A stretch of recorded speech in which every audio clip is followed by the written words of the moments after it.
இமயம் தொலைக்காட்சி நேயர்களை சுவடுகள் என்ற நிகழ்ச்சியின் வாயிலாக சந்திப்பதிலே நான் மகிழ்ச்சி அடைகிறேன். இமயம் தொலைக்காட்சி நிலையத்தாருக்கும் எனது நன்றியை நான் தெரிவித்துக் கொள்கிறேன்.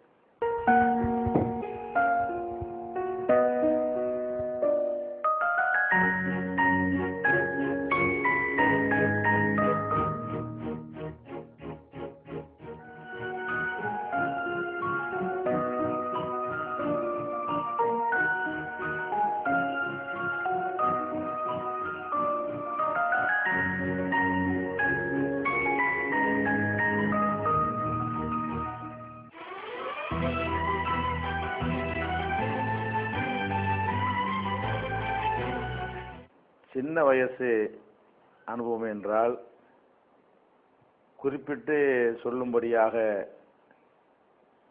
ஓரிரண்டு நிகழ்ச்சிகளாக இருந்தால் அதை சொல்லிடலாம். சின்ன வயசில் நடந்த அனைத்துமே பசுமரத்தாணி போல உள்ளத்தில் பதிந்திருக்கிறதுனால எல்லாமே மறக்க முடியாத அந்த பருவம் திரும்பி கிடைக்காதா என்று ஒரு ஆசைப்படக்கூடிய வகையில் தான் நம்முடைய சின்ன வயசில் செய்த சேட்டைகள்,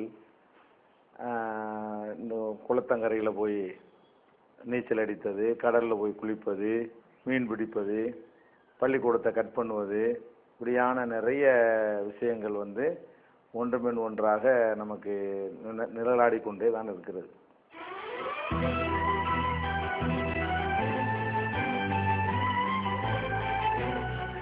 பள்ளி நாட்களை பொறுத்த வரைக்கும் நம்ம படித்தது ரொம்ப குறைவு தான். 4ஆம் கிளாஸ்லேருந்து 5ஆம் கிளாஸுக்கு போனதோட நம்முடைய பள்ளி படிப்பு முடிந்து விட்டது. அதற்கு பிறகு நாங்கள் மதக்கல்வி தான் படிப்பதற்காக, அதுவும் மாணவ பருவம் தான், மதக்கல்வி படிப்பதற்காக வேண்டி மதரசாக்களில் கொண்டு போய் 7 ஆண்டுகள் அங்கே தங்கி படிக்கக்கூடிய ஒரு படிப்பு தான் நம்ம படித்திருக்கிறோம்.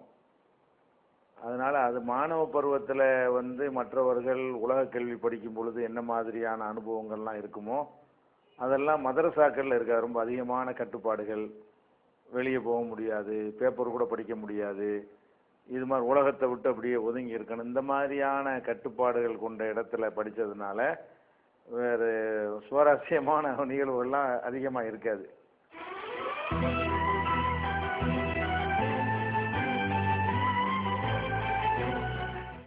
எங்களுடைய பூர்வீக ஊராகிய ராமநாதபுரம் மாவட்டம் தொண்டிங்கிற ஊரை பொறுத்த வரைக்கும் அது ஒரு வரலாற்று சிறப்புமிக்க ஒரு ஊர். அது ஒரு காலத்தில் துறைமுகமாக இருந்தது. தொண்டி, முசிறி எல்லாம் துறைமுக நகரங்களாக இருந்தன. இன்றைக்கும் அதற்கான அடையாளமாக கலங்கரை விளக்கம் சிதிலமடைந்த நிலையிலே காணப்படுகிறது. ஒரு காலத்தில் சோழ நாட்டிலையும் ஒரு காலத்தில் பாண்டிய நாட்டிலையும் அது பார்டரில் இருந்த காரணத்தினால் 2 பேரும் மாறி மாறி யுத்தம் செய்து 2 பக்கமுமே அது இருந்திருக்கிறது.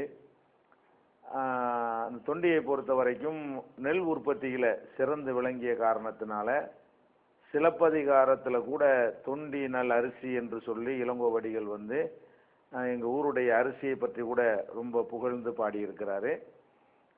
அதுபோக எங்கள் மாவட்டத்திலேயே தொண்டி தான் கல்விக்கு ஒரு முன்னோடியாக இருந்தது. கல்விக்கூடம் உயர்நிலை பள்ளி வரைக்கும் அந்த மாவட்டத்திலேயே எங்கள் ஊரில் தான் ஒரு ஆரம்பமாக அந்த கல்விக்கூடம் துவக்கப்பட்டது. அதுபோக எங்கள் ஊரில் இருக்கிற கடல் அலை இல்லாத ஒரு சலனம் இல்லாத ஒரு கடலை, அதிசயமான ஒரு கடலை நீங்கள் பார்க்கலாம். நடந்தே போய் விடலாம், கொஞ்சம் தண்ணி கம்மியாக இருந்தால். அந்த மாதிரி ஒரு பயமற்ற ஒரு கடல். இலங்கைக்கும் எங்களுடைய ஊருக்கு மத்தியில் 27 கிலோமீட்டர் தொலைவு தான் இருக்கிறது. அந்த பார்டரில் இருந்தும் கூட எந்த ஒரு அலை இல்லாத ஒரு ஜலசந்தி என்று சொல்வார்கள், அதை பாக் ஜலசந்தி என்று. அதான் எங்கள் ஊர்லேயே எங்கள் ஊரில் நிறைய அறிஞர்கள் நிறைய பேர், கான் சாஹிபு, இது மாதிரியான பெரிய பெரிய தலைவர்கள்லாம் அந்த காலத்தில் இருந்திருக்கிறாங்க.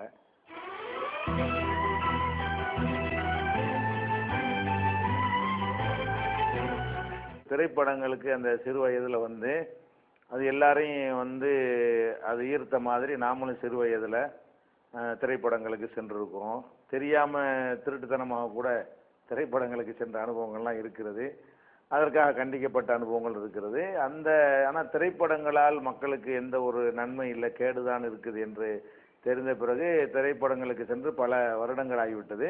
இப்போ போவது கிடையாது. நம்ம எதிர்த்து இன்னைக்கு பிரச்சாரம் செய்து கொண்டிருக்கிறோம். ஆனால் கடந்த காலத்தில் அந்த இளமை சிறுபிராயத்தில் போயிருக்கிறோம்.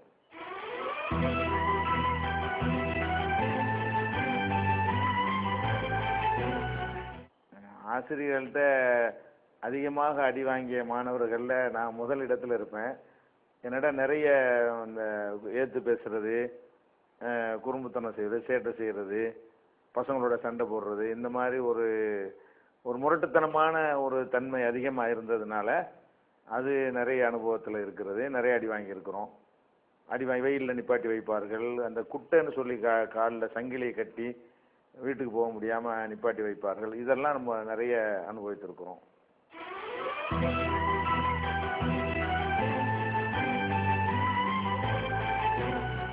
உடன் பிறந்தது எனக்கு ஒரு மூத்த சகோதர அண்ணன், ஒரு தம்பி தான். நாங்கள் வந்து எங்கள் குடும்பங்களில் ரொம்ப நண்பர்களை போல தான் எல்லாருமே அண்ணன் தம்பிகள் அது மாதிரி பழகிக்கொள்வோம். தகப்பனாரோட அந்த மாதிரி ஒரு ஃப்ரெண்ட்லியாக தான் இருப்போம். எங்கள் தகப்பனார் இது வரைக்கும் எங்கள் ஒரு பிள்ளைய கூட அவங்க அடித்தது கிடையாது. ஒரு பிள்ளையில கூட எந்த ஒரு இதுக்காகவும் அடிக்கவே மாட்டாங்க. அந்த மாதிரி எங்கள் அண்ணன் தம்பிக்குள்ளேயும் ஒரு நண்பர்களாக விவாதம் செய்து கொள்வோம். அந்த மாதிரி இருந்ததுனால பெரிய அளவில் இந்த அண்ணன் தம்பி பிரச்சனையினால ஒரு பெற்றோர்களால் கண்டிக்கப்பட்ட சம்பவம் நடக்கலை. சின்ன சின்ன சண்டைகள் இருந்திருக்கும்.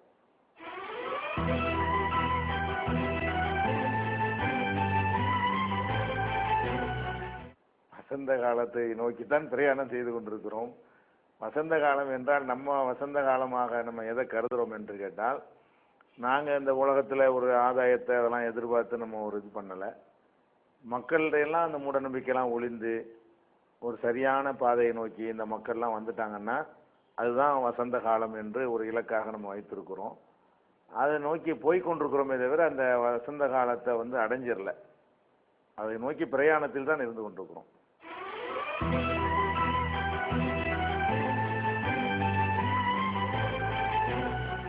நம்முடைய குடும்ப அமைப்பில் இந்த காதல்ங்கிறதுக்கு பெரும்பாலும் இடம் இல்லை. குடும்பத்தார் பார்த்து, பெற்றோர்கள் பார்த்து நிச்சயம் பண்ணுவாங்க. அது எங்கள் குடும்பம், எங்கள் சமூகம் அப்படி தான். எங்கள் ஊர்லேயே அது மாதிரியான இந்த மாதிரி பழக்கம் போல கிடையாது. இப்போ கொஞ்சம் கொஞ்சம் இந்த காதல்ங்கிறது வருது. நாம் இளைஞராக இருந்த காலத்துலலாம் எல்லாமே அரேஞ்ச் மேரேஜ் தான். பெற்றோர்கள் பார்த்து திருமணம் செய்வது தான். திருமணத்திற்கு பிறகு மனைவியை நம்ம வந்து காதலிக்க வேண்டியது தான்.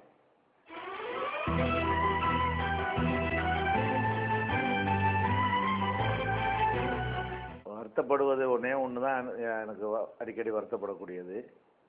என்னுடைய மூத்த சகோதரர் அவர் நல்ல ஒரு ஸ்காலர், பெரிய அறிஞர், அவர் பெரிய பேச்சாளர். அவர் இளம் வயசுலேயே அவர் வந்து 33 வயசில் இறந்துட்டார். அவர் இருந்திருந்தால் நாங்கள் இந்த பிரச்சார பலத்துக்கெலாம் ரொம்ப பக்கபலமாக இருக்குமே என்று வந்து பல சந்தர்ப்பங்களில் அடிக்கடி நினைத்து பார்ப்பதுண்டு.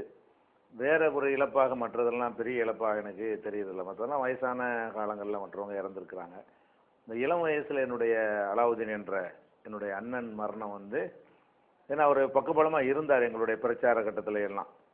அது இருந்தால் இன்னும் நல்லா வலிமையாக உதவியாக இருந்திருக்கும் என்று நினைத்து பார்க்குறேன்.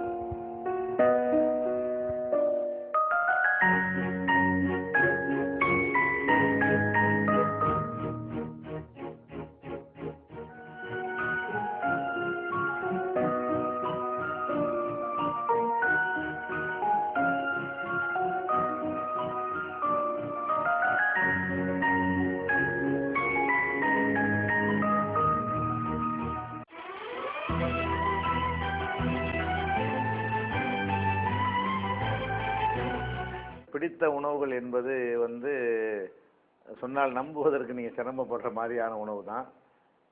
ரொம்ப எளிமையான உணவுகள் தான் எனக்கு பிடிக்கும். இந்த பிரியாணி இந்த மாதிரியான ஒரு எண்ணெய் கொழுப்புகள் அதிகமாக உள்ளது, இனிப்புகள் இதுகள்லாம் பெரும்பாலும் பிடிக்காது. சாதாரணமான ஒரு உணவுகள் தான் எனக்கு பிடிக்கும். ரொம்ப அதிகமான வெரைட்டிகள் பிடிக்காது. இயற்கையான அந்த உணவுகள் வெறுப்பு தட்டிவிடும். உணவுக்காக வேண்டி மெனக்கெட்டு போவது என்பது, உணவுக்காக சிறந்த ஹோட்டலை தேடி போய் சாப்பிட்ற அந்த மாதிரி பழக்கம்லாம் நமக்கு கிடையாது. அதுபோக உணவுல வந்து ஒரு நாளைக்கு 2 வேளை தான் நம்ம சாப்பிடுவோம். காலையில் சாப்பிட்டா அப்புறம் இரவுல தான் சாப்பிடுவது. பகலில் கூட சாப்பிட மாட்டோம். அந்த உணவுல அதிகமான அந்த இயற்கையாகவே வந்து சின்ன வயசுலயே உணவுல அவ்வளவுக்கு பெரிய ஒரு முக்கியத்துவம் கொடுக்கறதா நான் எடுத்துக்கொள்வது கிடையாது. உணவு இந்த டீ இந்த மாதிரி பொருள்கள் எல்லாம் அதிகமாக வந்து நாட்டம் இருப்பதில்லை.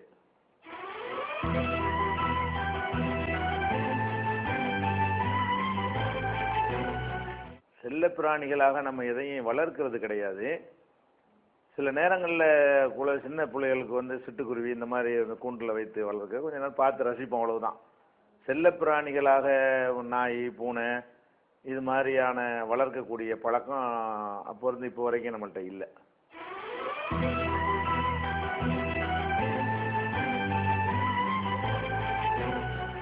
இளம் வயசுல வந்து கால்பந்தாட்டத்தில் வந்து ரொம்ப அதிகமான ஈடுபாடு. அதில் வந்து ரொம்ப ஒரு கால்பந்தாட்ட வீரருங்கிற அளவில் அதில் பிரகாசமாக நம்ம இருந்திருக்கிறோம் ஒரு காலத்தில். பிறகு இந்த பொது வாழ்க்கைக்கு வந்த பிறகு அதற்கெல்லாம் நேரம் இல்லை. அந்த விளையாட்டு கம்ப்ளீட்டாக மறந்தாச்சு.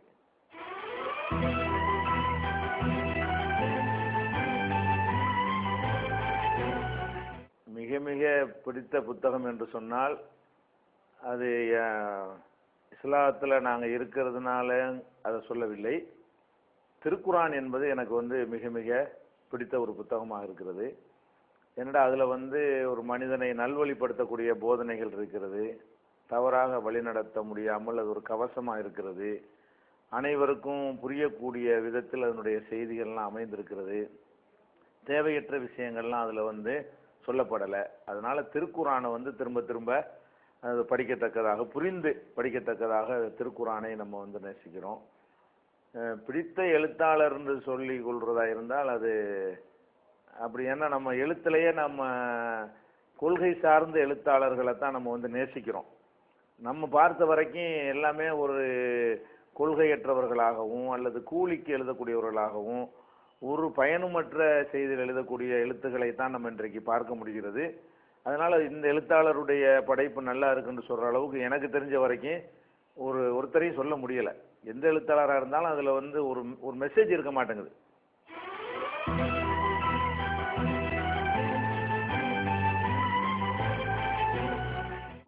சம்பவங்கள்னா அது மாதிரி நிறைய நம்ம வாழ்க்கையில நிறைய பார்த்துருக்குறோம்.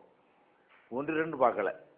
எத்தனை பேர் வந்து ஒரு காலத்தில் அறியாமையில வரதட்சணையை வாங்கிட்டு திருப்பி கொடுப்பாங்க. லட்சக்கணக்கான ரூபாய்களை நாங்கள் தவறாக செஞ்சிட்டோம் வாங்கிட்டோம்னு சொல்லி மாமனார்ட்ட திருப்பி கொடுப்பாங்க. இது மாதிரி நூற்றுக்கணக்கான பேரை ஒரு மேடையில் வைத்து பார்க்கும் பொழுது நம்மளை அறியாமலேயே ஒரு பெருமிதமாகவும் ஒரு பெரிய மனசுக்கு ஒரு நல்ல ஒரு நிம்மதி தரக்கூடியதாகவும் இப்படியெல்லாம் நம்ம பார்க்குறோம். அது மாதிரி தீய பழக்கங்களில் ஈடுபட்ட எத்தனையோ குடிகாரர்களாக இருந்தவர்கள்லாம் எனக்கு தெரிகிறது. அவங்க இன்னைக்கு அதுலேருந்து விடுபட்டு அதெல்லாம் தப்புன்னு ஒதுங்கி இருக்கிறத பார்க்கும்போது நமக்கு வந்து ஒரு பெரிய ஒரு நிகழ்ச்சியாக இருக்கிறது. 1-2ன்னா நம்ம சொல்லலாம். நிறைய ஒரு ஆயிரக்கணக்கில் நம்ம வந்து சந்திக்கிறது எல்லாமே அது மாதிரியான ஒரு சம்பவங்களை தான் பார்த்து கொண்டே இருக்கிறோம்.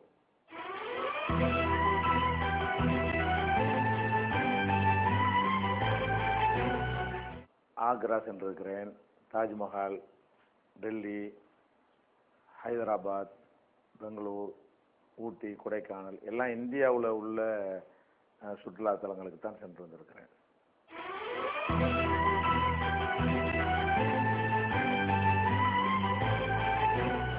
புனித தலங்களுக்கு இன்னும் செல்லவில்லை.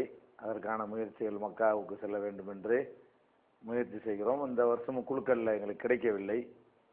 வரக்கூடிய ஆண்டுகளில் அதற்கான ஏற்பாடுகளை செய்வோம்.